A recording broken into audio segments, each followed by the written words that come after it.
Everyone says perfect biscuits need cold ingredients, but what if that's not true? What if there's a simpler way? For years, people have struggled with making tender, flaky biscuits because they're told everything has to be chilled. The butter, the bowl, even the water. But I'm here to tell you, it doesn't have to be that complicated. This is the way I learned to make biscuits from my mother and grandmother. They never chilled a thing, and their biscuits came out tender, flaky, and perfect every time. Come on in and let me show you how to do it the same way. Hi friend, come on in. Let me show you how these biscuits come together. According to my grandmother, I am making a half batch, but this is probably a normal size batch, honestly.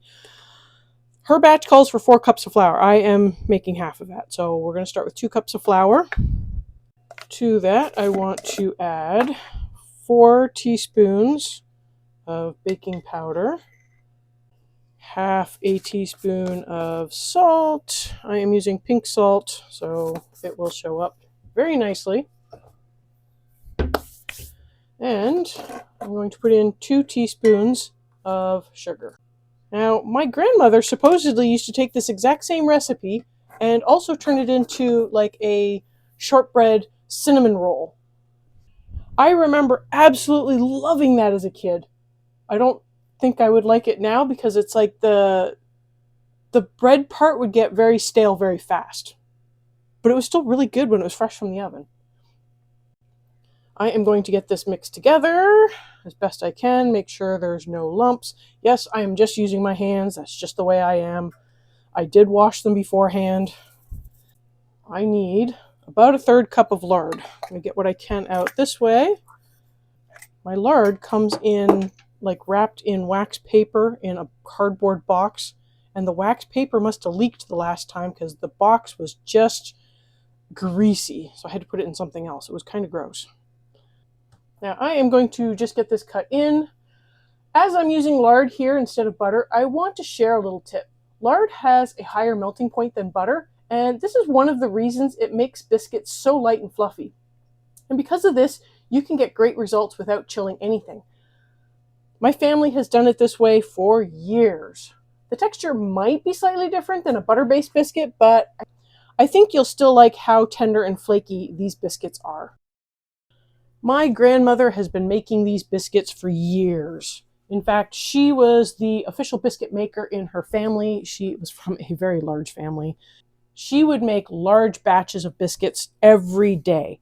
She had her biscuit making down pat. She could just use a wooden spoon, and she knew exactly how many wooden spoonfuls of shortening or lard to put in. She would just measure out her flour with a teacup. Now you have to think back to your grandmother's time. I'm not sure how old you are, your great-grandmother's time, to how common was it to refrigerate everything. And some things were really cheap back then, but some things weren't. My grandmother grew up in the Depression. They had to make do with what they could. This is how it comes together. I have it mostly combined in. I am going to add, I better go get my milk before I make a big mess. Milk first. And I'm making a mess. Going with half a cup of milk. Probably go a little bit more if you want. Yes, you can use buttermilk. And approximately half a cup of water. Now the approximately part comes in, this is by feel. If you've made my tortilla recipe, you know that your flour is going to have different amounts of liquid in it, and it may require the full amount or it may not. So apparently I got a little overzealous and put in just a little too much. Great. Of course that's going to happen because I'm filming it. I will get a little bit more flour in that. That is weird. I've never had that happen before. Okay, you want to just gently sort of squeeze in and toss your liquid in. There we go. That's looking a lot better. Normally, you should have a little bit of dry stuff at the bottom after you have added your liquid. This is so much better, yes. This is what we're looking for. Okay, I'm going to try to get some of this off my fingers. Okay, I put away that flour a little too soon. I want to flour the work surface and get the dough out. This should make about 9 biscuits. kind of depends if you want bigger ones or smaller ones, you will get a different number. At this point, you can also just cut this into biscuit shapes and freeze the dough. So if you really want to make like a mega huge batch, you can just bake up what you need and save the rest for the next time you want to do a baking session. Okay, I'm just going to put a little bit on top. I'm just going to flatten it out a little bit with my hands. I normally do this and laminate it. Probably see a lot of other people do this as well, where they normally use a rolling pin. I'm not taking a rolling pin out, but they will laminate it together. And this is another way to make sure you are getting your flakiness. See, it's going to have layers to it.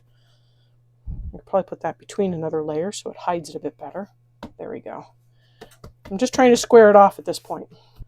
And make sure, if it starts getting a little sticky, just put a little extra flour on it. You can always shake off the extra flour. There we go. So I've got it. It's a little thinner on one side than on the other. This is the thickness I'm going for. It's about 1 inch. So it's a little thinner on this side, just because of the way I put things together, I guess. But I know not many people are a fan of this, but I'm going for square. Number one, I feel like there's less waste. I guess we're doing 6 today. We're going for big ones. That one's going to be really big. Number 2, I am not messing up another cutter and then having to re-roll scraps. Number 3, it all tastes the same. A round one tastes just as good as a square one. So it does not matter. Obviously, some are bigger than others. This is going to be really good.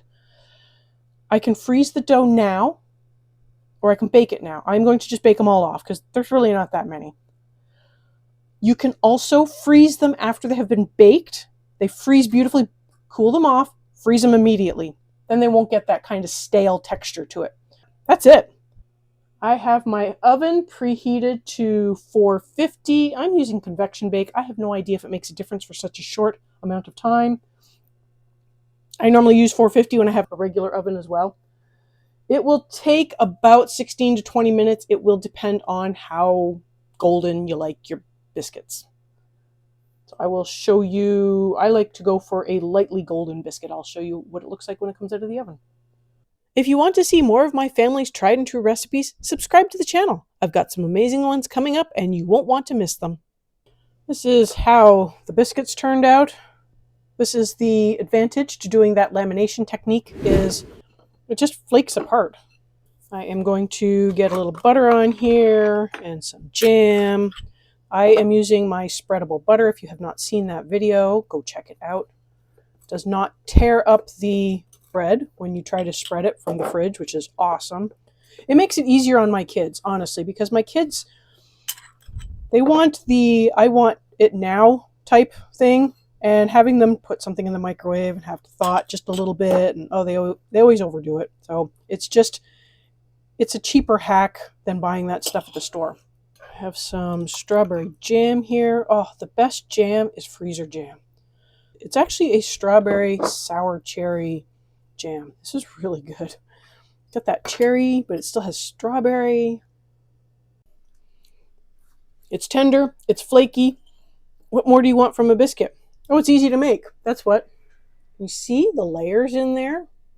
It's just so good. I really hope you give this a try. These are just so good, especially with jam, but they pair really well with spreadable butter, and they pair really well with soups and stews. If you haven't checked out my corn chowder, go ahead and check that out. This pairs really well with it. Let me know what you think, and thanks for watching.